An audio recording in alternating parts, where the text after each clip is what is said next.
JNU परिसर में ABVP और वामदलों के बीच वार पलटवार का दौर जारी है। एबीवीपी ने वामदलों के खिलाफ प्रदर्शन किया। अखिल भारतीय विद्यार्थी परिषद ने जेएनयू परिसर में वाम दलों की लोकतांत्रिक ढांचे के उल्लंघन और पक्षपातपूर्ण रवैये का आरोप लगाकर विरोध प्रदर्शन किया। नाराजगी व्यक्त करते हुए एबीवीपी कार्यकर्ताओं ने साबरमती टी पॉइंट पर वाम दलों का पुतला दहन किया।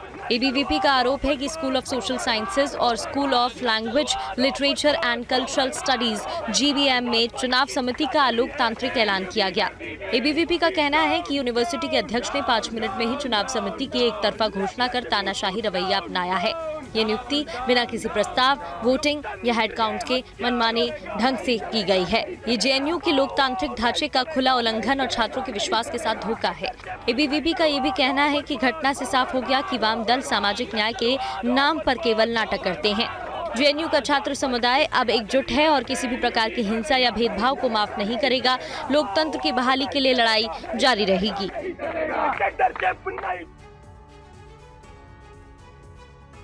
और बीजेपी की पूर्व सांसद प्रज्ञा ठाकुर ने एक विवादित बयान दिया है। प्रज्ञा ने कहा है कि जो बेटियां गैर हिंदुओं के घर जाती हैं उनकी टांगें तोड़ दो।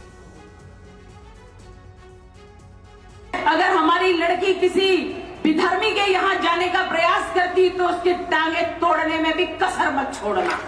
साध्वी प्रज्ञा भोपाल में बेटियों के अभिभावकों को अपने मन को मजबूत करने की नसीहत दे रही थी। जो बातों से नहीं मानती है वो कह रही थी कि बच्चों को सुधारने के लिए माता पिता को सख्ती करनी चाहिए, अगर जरूरत पड़ी तो पिटाई भी करनी चाहिए।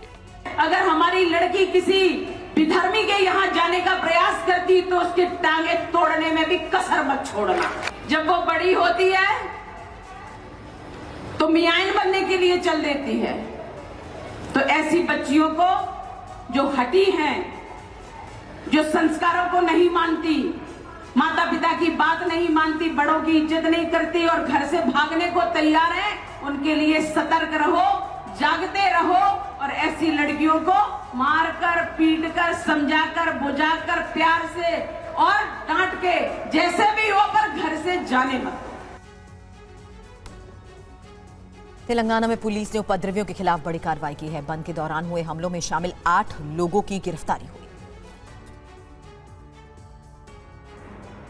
अराजक भीड़ बवाल कर रही है। कुछ लोग दुकानदारों पर हमला कर रहे हैं और कुछ तमाशबीन इस पूरे हंगामे को खड़े होकर देख रहे हैं। मारपीट की तस्वीरें हैदराबाद की हैं। कई लोग लाठी डंडे लेकर दुकानों पर तोड़फोड़ करते नजर आ रहे हैं। आरक्षण की मांग को लेकर नेताओं की ओर से बुलाए गए बंद का सीसीटीवी सामने आया है। बंद के दौरान कुछ उपद्रवी दुकानों पर हमला करते दिख रहे हैं। इन हमलावरों के खिलाफ अब केस दर्ज किया गया है। अभी दूसरा सीसीटीवी वीडियो देखिए। तस्वीरों में देखिए कैसे अचानक लोग आते हैं और दुकानों पर टूट पड़ते हैं। पुलिस ने 8 लोगों को गिरफ्तार कर रिमांड पर भेज दिया है। बंद के दौरान कुछ नेता विद्यानगर से बरकतपुरा तक रैली में शामिल हुए थे। इस दौरान कई दुकानों, शोरूम और पेट्रोल पंपों पर हमला किया गया। तोड़फोड़ और लूटपाट हुई। कई व्यापारियों को मारा पीटा गया। इस पूरे बवाल के बाद पुलिस एक्शन शुरू हुआ। वीडियो के आधार पर उपद्रवियों की पहचान की गई। हमला करने वाले उपद्रवियों के खिलाफ मामला दर्ज किया गया है। पुलिस ने पूरी रात कार्रवाई की है और 8 हमलावरों को गिरफ्तार कर जेल भेज दिया।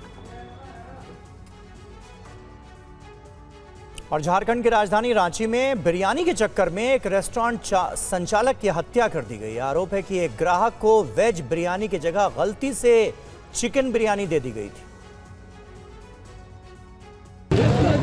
तस्वीरें झारखंड की राजधानी रांची की है। रांची के पिठौरिया रोड पर ट्रैफिक जाम लगा है। पूरे इलाके में तनाव है। शेफ चौपाटी रेस्टोरेंट में वेज बिरयानी की जगह चिकन बिरयानी देने के बाद विवाद हुआ। विवाद इतना बढ़ गया कि रेस्टोरेंट के संचालक विजय कुमार की गोली मारकर हत्या कर दी गई। कांके के विधायक सुरेश बैठा भी हालात की गंभीरता को लेकर घटना स्थल पर पहुंचे और दोषियों के खिलाफ कड़ी कार्रवाई का भरोसा दिया। अभियुक्त अभी तक पुलिस की गिरफ्त से बाहर है।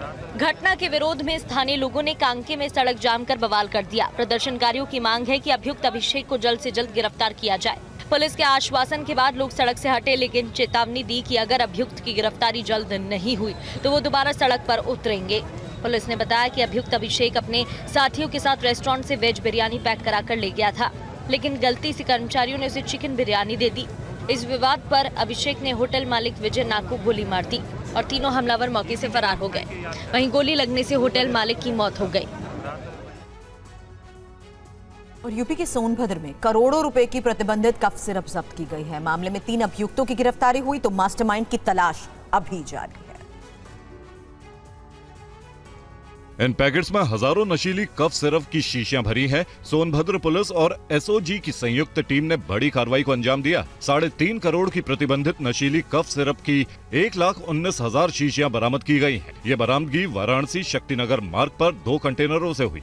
बरामद की गई ये शीशियां इस कफ सिरप की थी, जिन्हें 399 प्लास्टिक की बोरियों में भरा गया था। मौके पर बुलाए गए ड्रग इंस्पेक्टर ने सिरप की जांच भी की। जांच से साफ हो गया कि सिरप में कोडेन यानी नशीला पदार्थ मिला हुआ है, जो एनडीपीएस एक्ट के तहत गैरकानूनी है। इस मामले में पुलिस ने 3 अभियुक्तों को गिरफ्तार किया है। पकड़े गए सभी अभियुक्त मध्य प्रदेश के रहने वाले हैं। ये कफ सिरप गाजियाबाद से झारखंड भेजे जा रहे थे, जिन्हें नमकीन के डिब्बों में छिपाकर कंटेनर में रखा गया था।